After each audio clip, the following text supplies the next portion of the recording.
and calls for an independent investigation into all such allegations. Anyone responsible for intentionally directing attacks against civilians in this manner must be held accountable. Mr. President, the monthly meetings and the statements presented in this Council have failed to garner any meaningful and positive movement in resolving this conflict. In fact, the situation continues to worsen. It is clear that this Council must go further. The only effective means of preventing further atrocities is to end this war through peaceful means.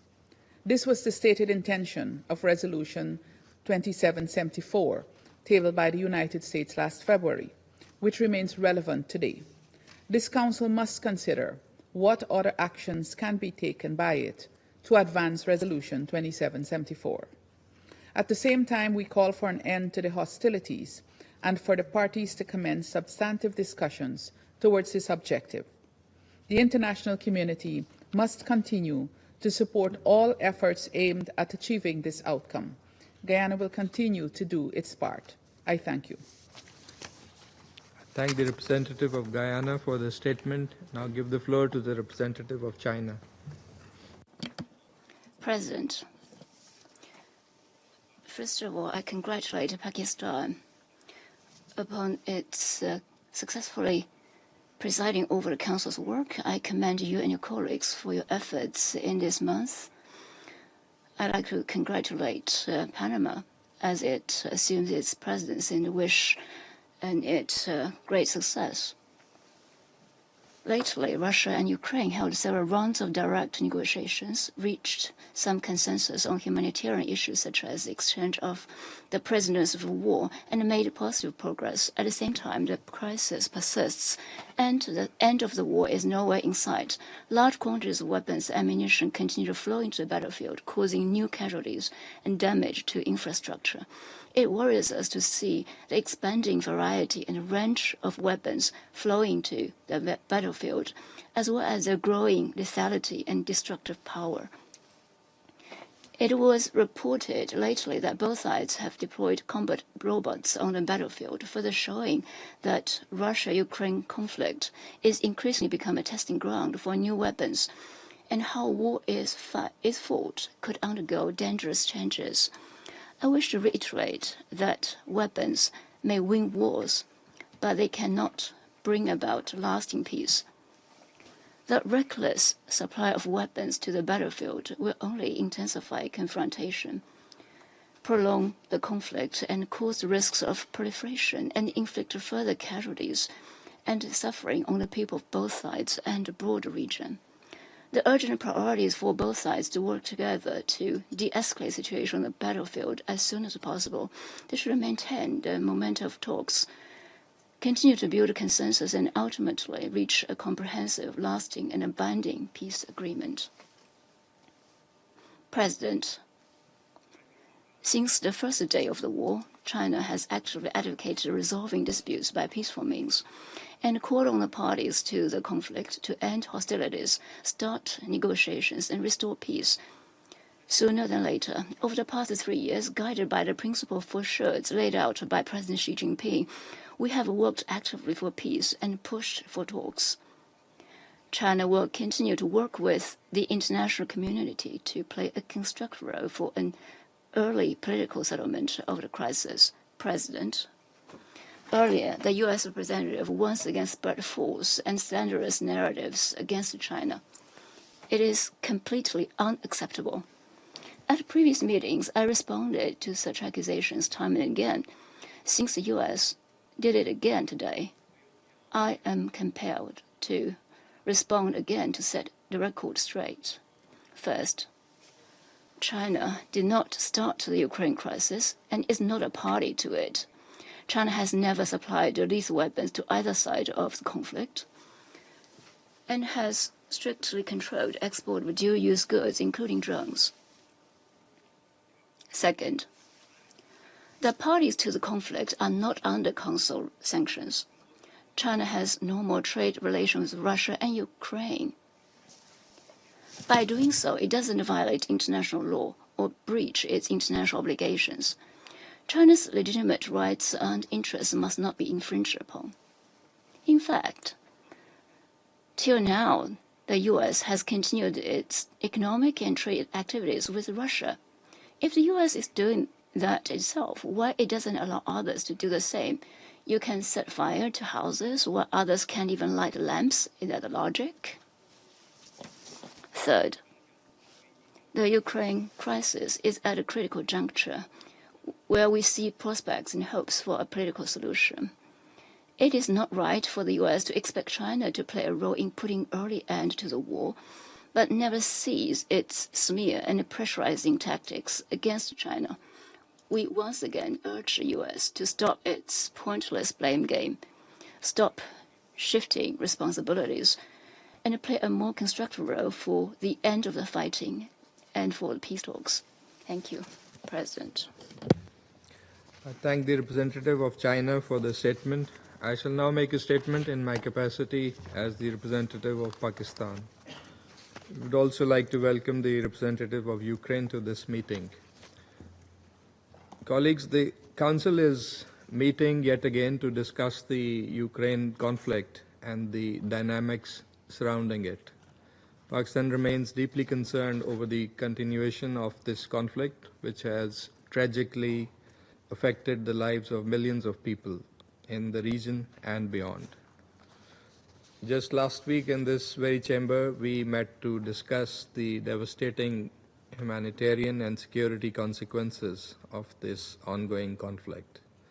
The persistent use of advanced weaponry and disregard for the IHL and its principles has intensified the human suffering exponentially. I would like to emphasize that protection of civilians is not only a moral imperative, but also a legal obligation.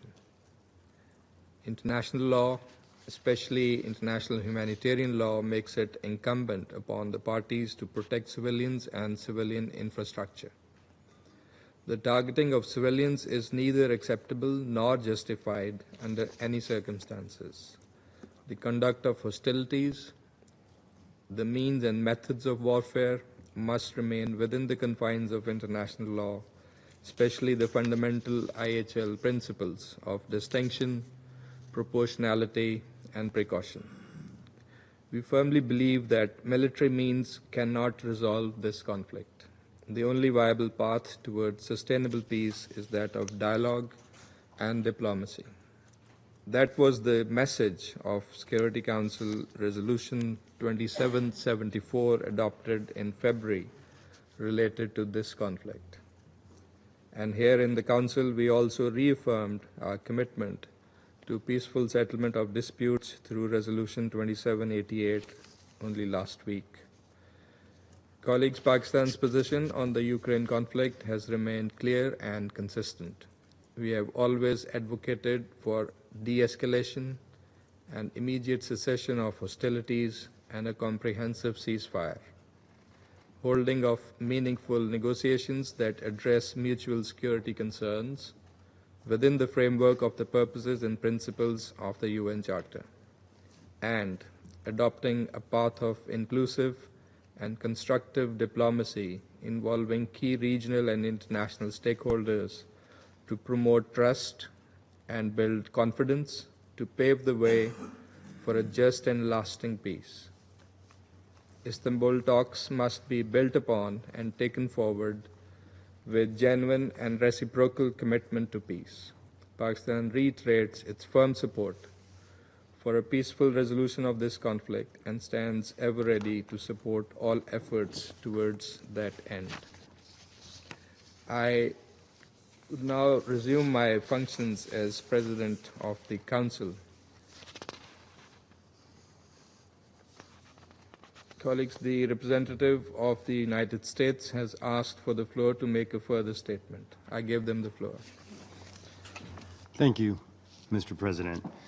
Materials and components supplied by China are ending up in Russian weapons, which Russia is using to strike Ukraine, killing civilians and destroying infrastructure. If China is uncomfortable being mentioned in our remarks, it should stop enabling Russia to prolong the war.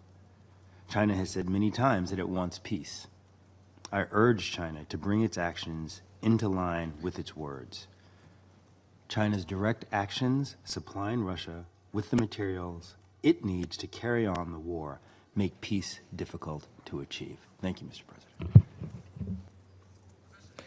I thank the representative of the United States for that statement. I will now give the floor to the representative of China, who has requested a statement. Thank you, Mr. President. I think in my response just now, I made it very clear. Security Council has not imposed the sanctions on parties to the conflict. China maintains normal trade with Ukraine and Russia.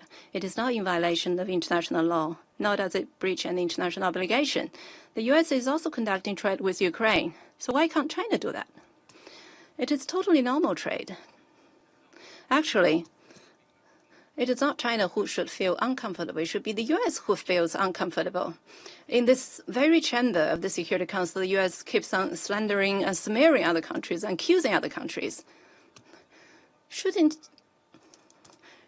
you feel out of tune with the rest of the members here? To resolve the Ukraine crisis, what needed is unity and cooperation rather than division or confrontation.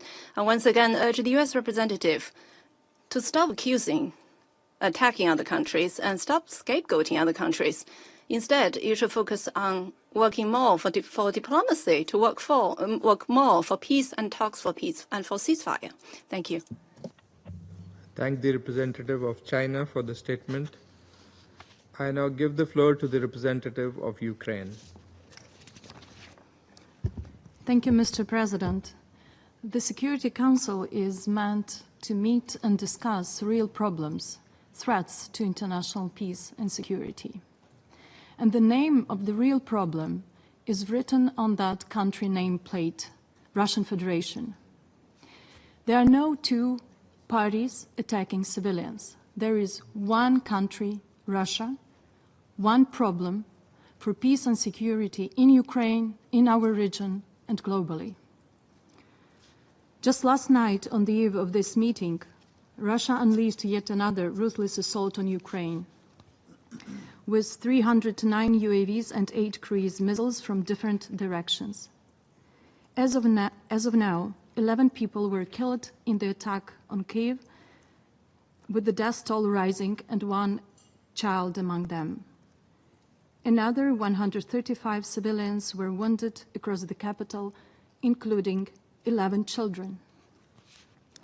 Ukraine has requested the presidency to convene a separate Security Council meeting to discuss these real attacks on peace and security. Let us be clear here. Today's meeting, convened at the request of the Russian Federation, is both cynical and morally repugnant. The very state that launched the largest war of aggression in Europe since the World War II now attempts to portray itself as a victim of so-called Western interference. This is not only a grotesque distortion of reality, which is used by the Russian state for years, it is also an insult to the multilateralism, to the United Nations, to the principles enshrined in the Charter, to all of you, distinguished members of the Security Council. But above all, to the memory of the tens of thousands of Ukrainians who were killed as a result of Russia's war of aggression. We should make no mistake, Russia has no genuine interest in peace. If it did, it could end its war at any moment. But instead, it continues to pursue conquest, domination, and the total destruction of a sovereign state, Ukraine. Let us also recall the basics. In this century alone, Russia has invaded Ukraine twice. First in 2014 with the illegal occupation of Crimea and parts of the Donetsk and Luhansk regions. Then again in 2022 when it launched a full-scale war of aggression. These actions represent blatant violations of the UN Charter and the core principles of international law. You all agree to that. At this very moment, Russia is still trying to illegally occupy more Ukrainian territory. It bombs cities, targets civilian infrastructure, kills innocent people every single day. It has staged sham referenda, denied Ukraine's sovereignty, and works openly to erase our independence and statehood. And yet, while committing these egregious violations, it dares to accuse others of undermining peace.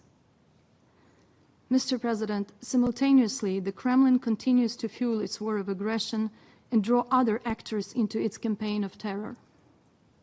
Since 2022, Iran has supplied the Russian Federation with hundreds of unmanned aerial vehicles, flagrantly violating Security Council Resolution 2231, while its restrictions remained in force. This impunity for gross violations of international law by both Russia and Iran has emboldened others, particularly the Democratic People's Republic of Korea, to exploit the situation and advance their own destabilizing agendas. Since 2023, the regimes in Moscow and Pyongyang have significantly deepened their military and military technical cooperation, including unlawful arms transfers and the reported deployment of North Korean military personnel in support of Russia's armed aggression against Ukraine. Russia's war machine is now being sustained by Iran and the DPRK in direct violation of multiple Security Council resolutions and the foundational norms of international law. It receives drones, missiles, and ammunition from these regimes, as well as dual-use goods and equipment supplied by Chinese companies. This enables Moscow to prolong its war and escalate the suffering of our people.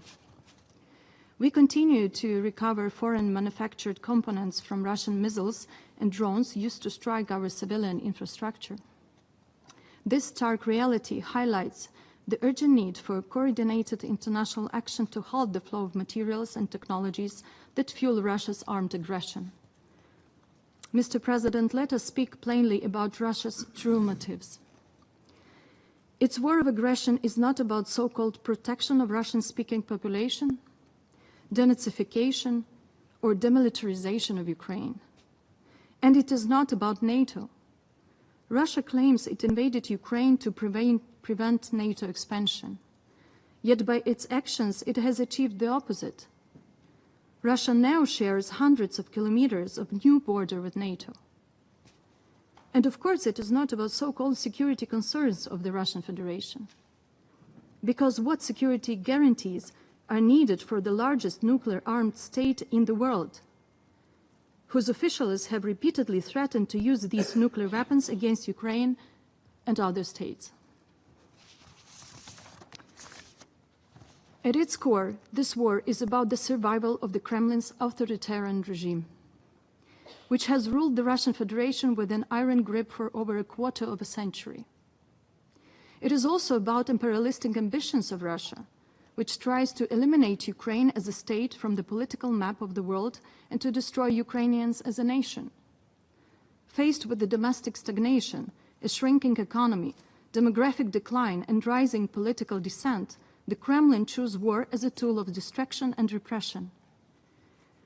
Russian justifications for the war we have been hearing since 2014 are pure lies. What Putin and his regime truly seek are consolidation of power, violence, absence of freedom in Russia and in the countries bordering with Russia. And this is why Russia is consciously continuing this war, losing every day over 1,000 of its own soldiers on the battlefield. Overall, it has already lost over 1 million soldiers. Moscow regime doesn't care about them and is ready to sacrifice even more of these very reasons. Distinguished members of the Security Council, the Moscow regime will not stop on its own.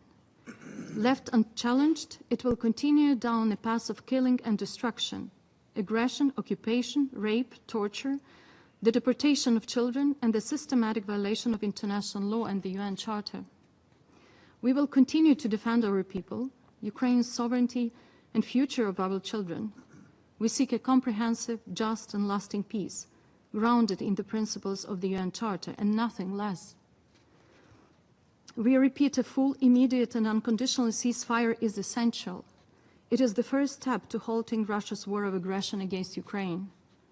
Peace will not come through appeasement or equalizing the aggressor and its victim. It will come through unity of the free world, determination, and justice. The UN Security Council has a critical role to play here. Its voice must be strong, its stance unmistakable. This war must end, peace must prevail, and international law must be upheld. Accountability served. Without such clarity and resolve from the Council, no combination of pressure, sanctions, or military support can deliver durable results.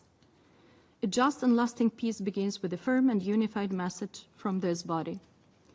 That is why we call on all members of this Council to support a French-initiated resolution calling for a full, immediate, and unconditional ceasefire between the Russian Federation and Ukraine.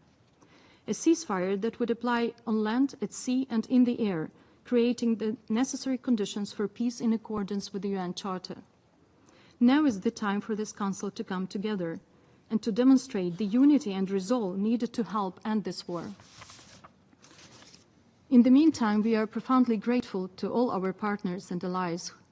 Your military support is not only a lifeline for Ukraine, it is a defense of international law and the rules-based order, where aggression is not rewarded.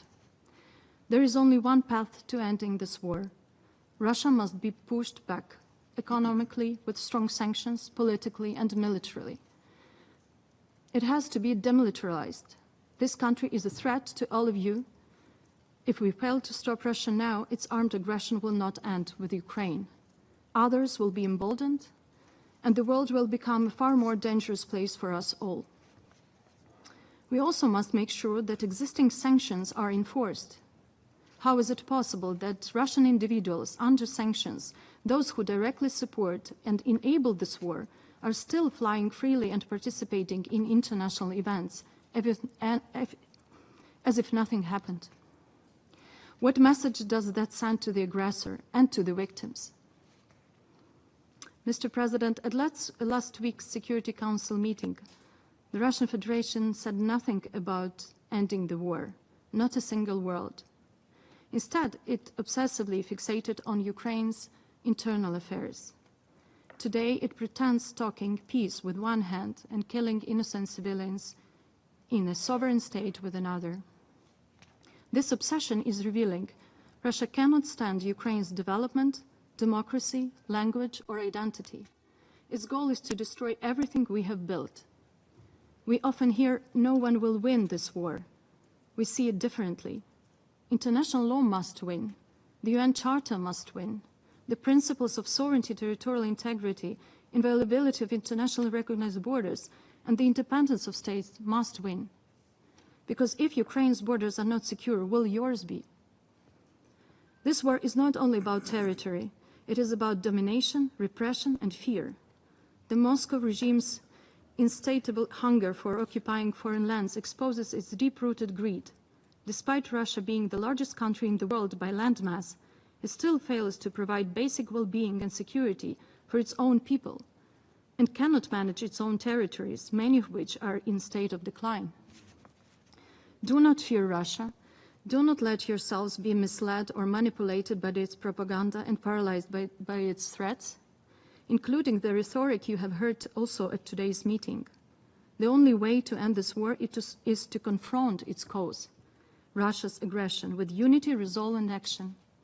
Let us make sure that a year from now, we are not gathered here to count more victims, but to mark the restoration of peace, justice, and security, not only for Ukraine, but for the entire international system. Thank you. I thank the representative of Ukraine for the statement. There are no more names inscribed on the list of speakers. Colleagues, before adjourning the meeting, as this is the last scheduled meeting of the Council for the month of July so far, I would like to express the sincere appreciation of the delegation of Pakistan to the members of the Council and to our colleagues in the Secretariat of the Council for all the support that they have given us throughout the month. Indeed, it has been a busy month and one in which we rallied to consensus on several important issues within our purview. The Council also unanimously reaffirmed and upheld the purposes and principles of the Charter and our commitment and support for peaceful settlement of disputes. We could not have achieved all of that without the hard work, cooperation, and positive contributions of every delegation and the very efficient assistance of the representatives of the Secretariat, including the technical support team, conference services, officers, interpreters, translators, verbatim reporters, and the security staff. As we end our presidency, I know I speak on behalf of all colleagues in the Council in wishing Ambassador Eloy Alfaro de Elba and the Panamanian delegation good luck in the month of August. The meeting is adjourned.